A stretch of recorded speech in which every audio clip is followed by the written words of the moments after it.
저번 시간 우리는 웨스트민스터 소유리 문답 제7문답을 살펴보았습니다. 그 과정에서 우리는 하나님의 작정에 대해 알아보는 시간을 가졌는데요. 저번 시간은 내용이 꽤 길었지만 오늘은 상당히 짧을 예정입니다. 편한 마음으로 시청해 주시면 감사하겠습니다. 먼저 소유리 문답은 이렇게 질문을 던지는데요. 하나님은 자신의 작정을 어떻게 실행하십니까? 작정이라는 것은 작정 그 자체와 그것을 어떻게 실행하는지에 대한 내용, 즉 작정의 실행으로 구분할 수 있습니다. 작정의 실행이라는 것은 조금 더 풀어서 설명을 하자면 하나님께서 어떻게 자신의 작정을 집행하시는가 정도로 얘기할 수 있을 것 같습니다. 이에 대해서 소요리 문답은 이렇게 답을 하는데요. 하나님은 자신의 작정을 창조의 일과 섭리의 일을 통해 실행하십니다. 성경은 하나님께서 작정하신 것을 실행하실 때 창조와 섭리를 통해 실행하신다라고 우리에게 알려줍니다.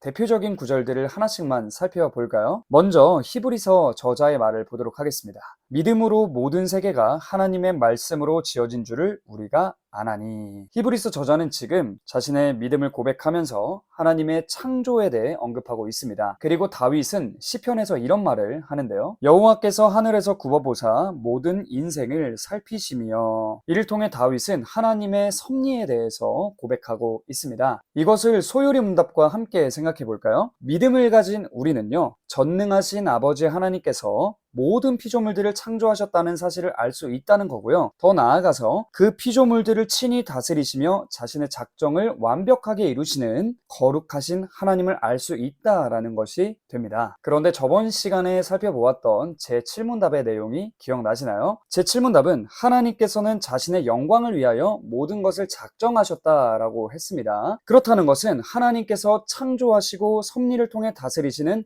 이 온 세상이, 모든 피조세계가 하나님의 영광을 위해 존재한다라는 말이 됩니다. 사랑하는 여러분은 이 세상이 하나님의 영광을 위해 존재한다는 성경의 가르침을 믿으시나요? 우리 모두가 이 질문 앞에서 당당하게 아멘이라고 대답할 수 있는 믿음의 소유자들로 성장했으면 좋겠습니다. 그런데 저는 오늘 내용을 준비하다가 문득 이런 생각이 들었어요. 제가 결혼해서 가장이 되어서 살아보니까 제 가정 하나를 바르게 잘 돌보는 것도 너무 어려운 거예요. 날마다 제가 얼마나 연약하고 얼마나 부족하고 얼마나 죄 많고 바보 같은 존재인지를 계속 깨닫게 되는 거예요. 그런데 하나님께서는 이 세상에 존재하는 모든 피조물들을 속속들이 다 아시고 동시에 자신의 뜻대로 완벽하게 돌보시면서 운행하신다라는 사실이 너무나도 당연한 건데도 불구하고 오늘따라 참 놀랍게 느껴지더라고요. 하나님은 정말 전능하신 하나님이십니다. 그래서 저는 우리 모두가 오늘의 내용을 통해서 하나님의 전능하심을 묵상하며 잠자리에 들었으면 좋겠습니다. 종교개혁자 칼빈은 이런 말을 했는데요. 모든 피조물은 그 무슨 권능이나 행위나 운동에 있어서도 제멋대로 된 것이 하나도 없으며